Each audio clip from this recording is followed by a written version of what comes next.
Today on the Shredder Part Mark, we're talking about a very special topic. Care to let us know, Ant? Aquabound paddles, 4-piece.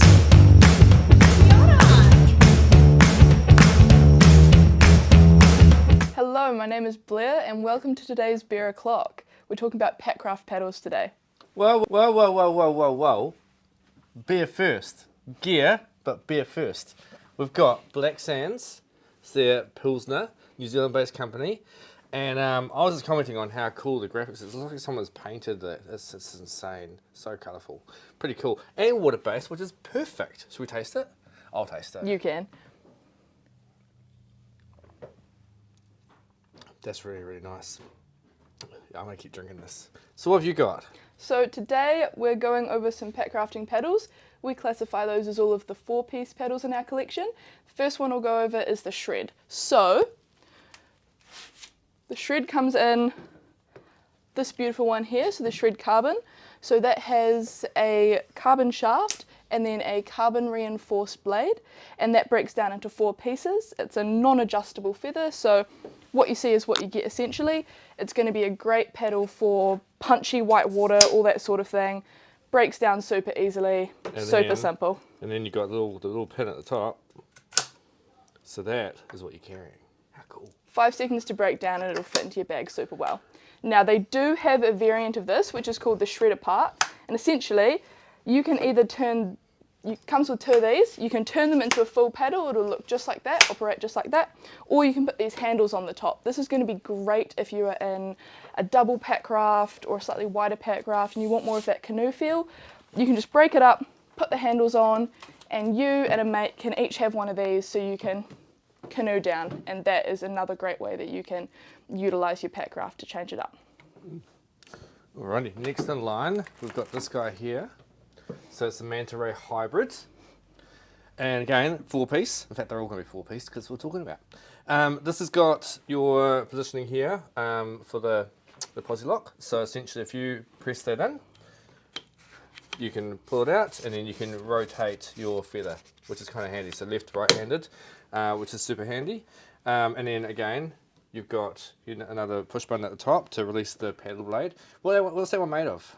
So this one has a but these here are nylon. And then this guy here is the carbon version.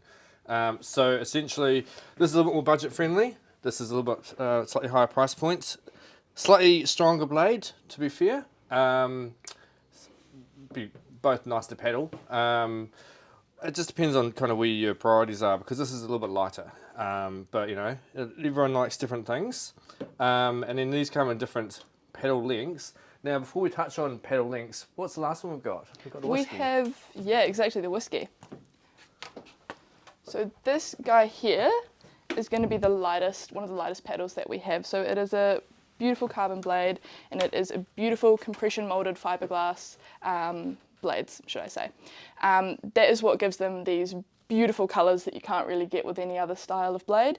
So you've got the green here, and then tucked in at the back we've got a few different colours as well. And there's something special about this paddle, isn't there? Yeah, so on this one we have the lam lock technology, which goes all around the top, and that is just an extra way of reinforcing the blade, so that if you were to hit it on a rock, it wouldn't split as quickly. It'd be more likely to maintain its structure. Now, my understanding is that with consistent use, it's only going to wear down to where that line is.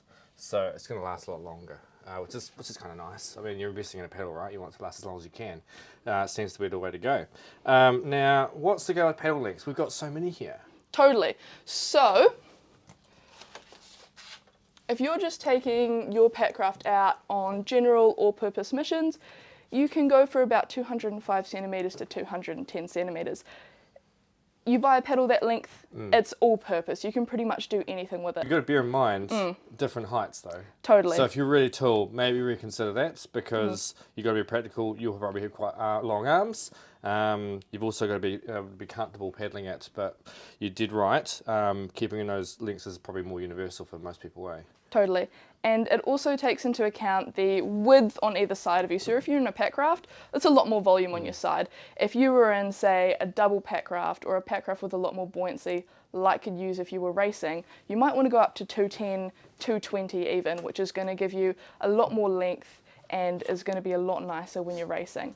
If you were doing white water, you might want to drop it down 205, even going down to 197 if you're confident on white water and you want to master those short, sharp strokes. Okay, so to show you the difference, that's a 205. That's what I would paddle. I would do white water with that. I'd do racing kayaks with that, so double pack rafts, anything recreational. You can even do sit on top kayaks. They're quite wide, so it's a wider paddle. And then this guy here is even longer, so that's a 210, I believe. It's all labelled at the bottom, or at the top end, depends on how you look at it. So 210, so it's a little bit longer. So if you have a wider boat, you know, 210 is a little bit more easier. You can essentially get your paddle into the water more, can't you? Now, I noticed that there's different blade sizes. So the whiskey is a slightly smaller blade, is that right? It's slightly shorter and fatter. Shorter and fatter, better for white water essentially. Yeah. It's going to be more powerful. It's going to put more pressure on the shoulders as well. So if you're paddling for days on end and the water isn't too technical, you want to focus on that longer, thinner blade type, which is going to be a lot nicer. Yeah, teardrop's probably the right word for it. So and you can kind of see there's a different angle going on as well. So water will, you know, beat off either side, whereas some other paddles are slightly different shaped. Yeah, these are pretty cool, and these got the drip rings to them, which is handy. So essentially drip rings, what they do is, you know, sea kayaking is probably more where you see them. You know, water's going to be on the blade, and then you get a runoff, and it just stops water going past here into your sleeve, because that's not so fun. But if you have a good dry top, you probably won't get any water anyway in there, which is pretty sweet. Now, these are in stock. We've got a whole rack. This is our rack. Heaps of them. I would encourage, what, you reckon, get people to come in here and pick them up? Definitely. See how they feel in your hands. See how they feel when you take them for a spin. Work out what paddle is right for what you need. Just thinking about, you know, you want to buy one paddle, you want it to do everything you need to do. Awesome. Well, come check it out, guys. Thanks heaps.